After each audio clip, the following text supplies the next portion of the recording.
Ngeba Sojola here.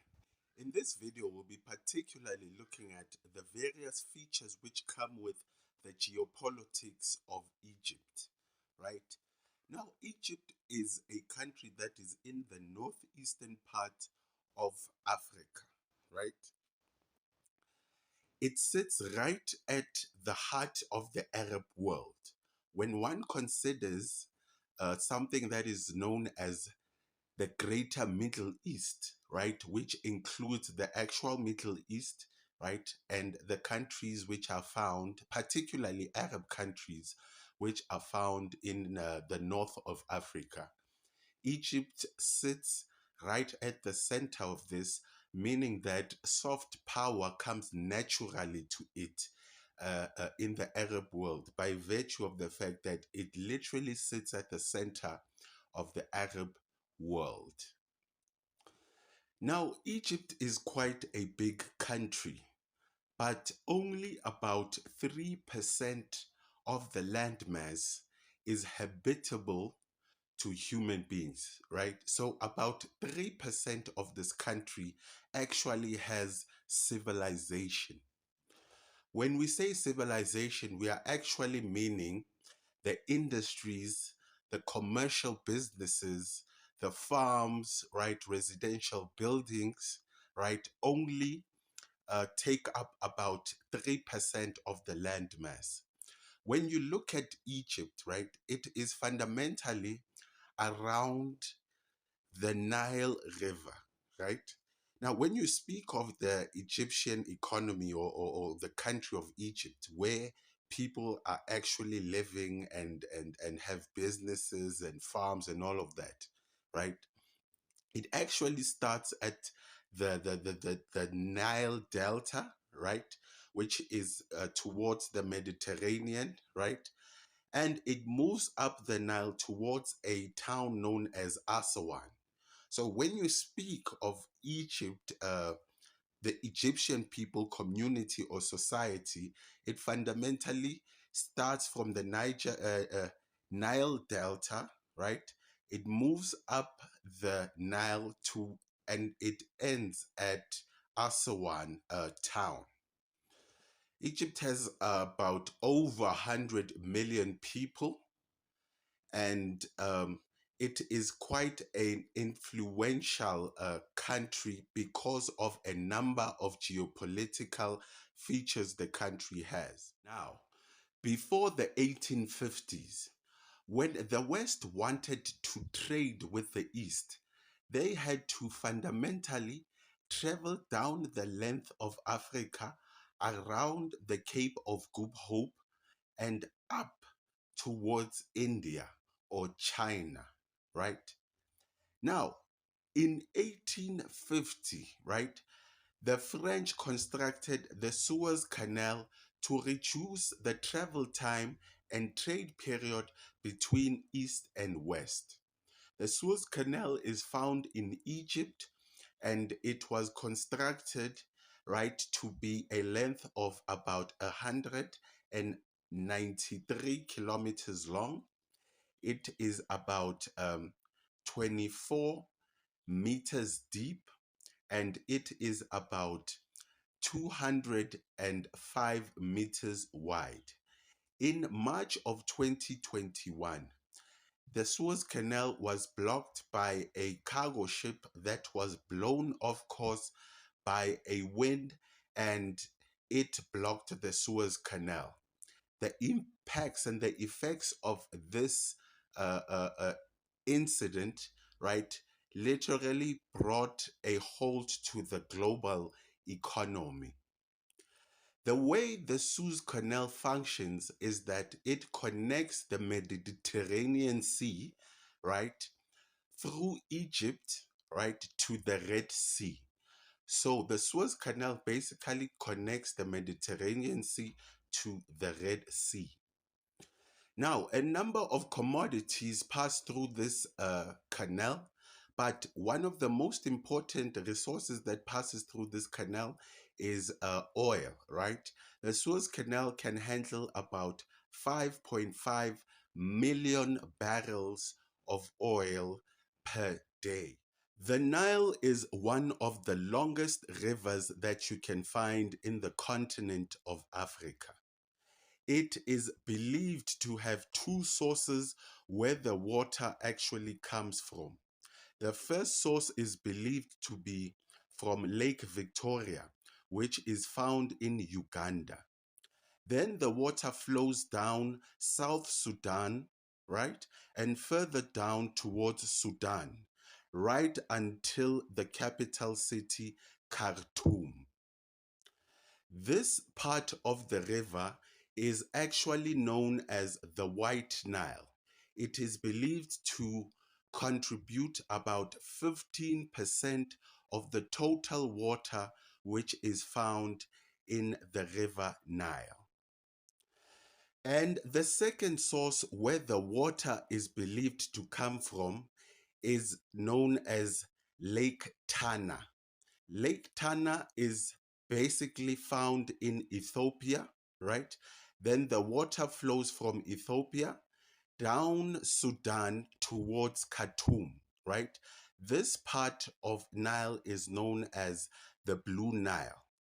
Now, in Khartoum, the Blue Nile and the White Nile come together to form the Nile as we have come to understand it and know it. It is believed that uh, the Blue Nile, which originates from Lake Tana, right, contributes about 85% of water to what we know as the Nile River. The Nile is suitable for irrigation purposes, but not necessarily transportation. So the Nile is not commercially navigable. The Great Ethiopian Renaissance Dam started construction in April of 2011. By the time of April 2023, the dam has been 90% completed. In the process of construction the dam, there needed to be about four filling phases, right? The first filling phase occurred in July of 2020, where about 4.9 billion cubic meters of water were filled into the dam. The phase two of filling the dam came in July of 2021, where a whopping 13.9 billion cubic meters of water were filled onto the dam. This was enough water to be able to initiate or to include hydropower to be produced within the dam. About 750 megawatts are currently being produced. But the potential of electricity, of hydropower that can be produced by the dam stands at a 5,150 megawatts. So the potential of the Great Ethiopian Renaissance Dam stands at about 5,150 megawatts, which is about 5.1 gigawatts. And the third phase of filling the Great Ethiopian Renaissance Dam started in August of 2022. And the fourth phase of filling the Great Ethiopian Renaissance Dam was completed in September of 2023. In 1929 and in 1959, a water treaty was signed by the government of Egypt with the government of Britain, right? This treaty was based on the water rights and water use of the Nile, right? The treaty basically stated that about 66% of the water which is found in the Nile basically belongs to Egypt, right? Egypt has the right of use over this water, and 22% of the water actually belongs to Sudan. Another interesting clause within the agreement was the fact that Egypt had the right of say, right, on projects that will occur upstream the Nile. So basically, this means that if there was going to be any project outside Egypt, right, along the river Nile, Egypt would basically have a say if the project can carry on or if the project must stop and all of that. But the problem with this arrangement is that Ethiopia was not actually part of the agreement, right, of this water treaty. This water treaty totally excluded Ethiopia from having water rights of the Nile. Now, because Ethiopia was not part of the treaties that Egypt signed with the British government, right, in 1929 and in 1959. It means these two treaties don't hold any water because Ethiopia was not part of these agreements. And the funny thing is, Ethiopia is the one which actually supplies about 85% of water to the River Nile using the Blue Nile, which originates from Lake Tana in the hills of Ethiopia. So, by virtue of this fact, Egypt had no real leverage in the negotiations, right? So when the construction of the dam started around 2011, when Egypt approached the negotiations with Ethiopia, right? Their first point of contact with Ethiopia was demanding that there shouldn't be any construction of the dam, right? No construction. Because there was no leverage, that statement couldn't hold water, right? Then they moved to a second strategy of requesting of not constructing a dam that is so big. So they were demanding a smaller dam. They were demanding that Ethiopia build a smaller dam, right? When that didn't hold up, right, they requested that there should be a reduced rate of filling, right? What they had in mind, they wanted the dam to be filled over a period of 20 years so that they can also have time to build the construction and prepare the citizens for the water changes that might appear in the near future. That also didn't work much. And we see that through the four phases that have already happened of filling the dam's reservoirs. Because Egypt's various attempts at the negotiation table failed, Egypt opted to start buying military equipment from France. Egypt started buying about 30 Raphael stealth fighter jets that are made in France, right? And started buying cruise missiles, which are known as the Scalp EG. Now, the Scalp EG, right, is basically the French version of the Storm Shadow missile that the UK presents. The only difference between the two cruise missiles is their range of operation. The Storm Shadow missile operates at uh, a range of slightly over 500 kilometers. It means that it can be shot from a distance of 500 kilometers. But when we look at the Scalp EG, right, its range stands at about 250 kilometers. A number of Russian-made jets, right, that are known as the Su-35 were also procured by the Egyptian government.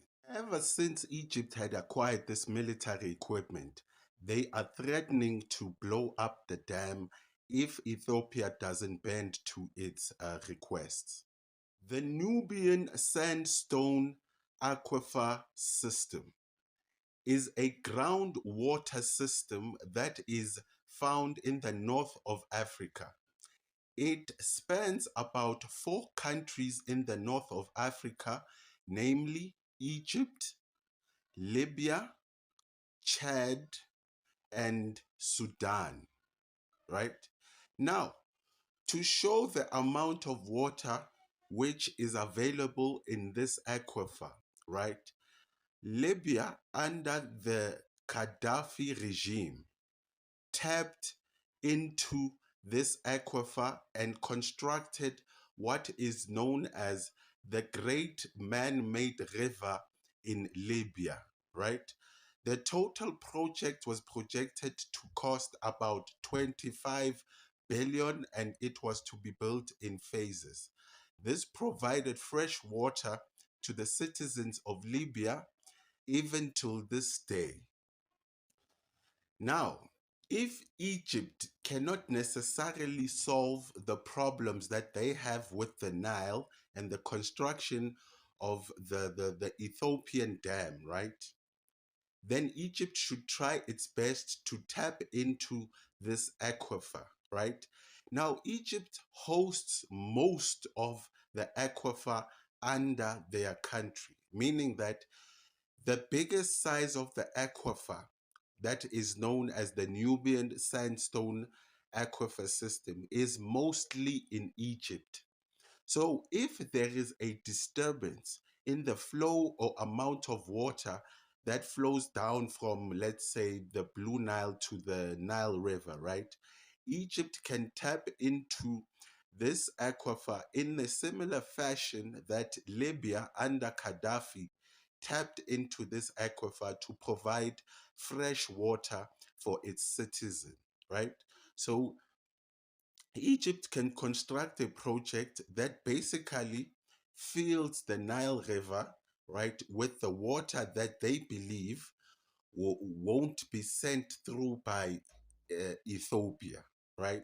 So they can tap into this aquifer and take advantage of this resource of water that they actually have within their borders. Whew. And hopefully that's the end. That is what I have come to understand as the geopolitics of Egypt. And I would like to congratulate Egypt on them being part of the new BRICS expansion. I hope all prosperity will flow unto them and they will be an equal contributing partner in this economic cooperation, right? So thank you for the opportunity and I'll see you in the next video.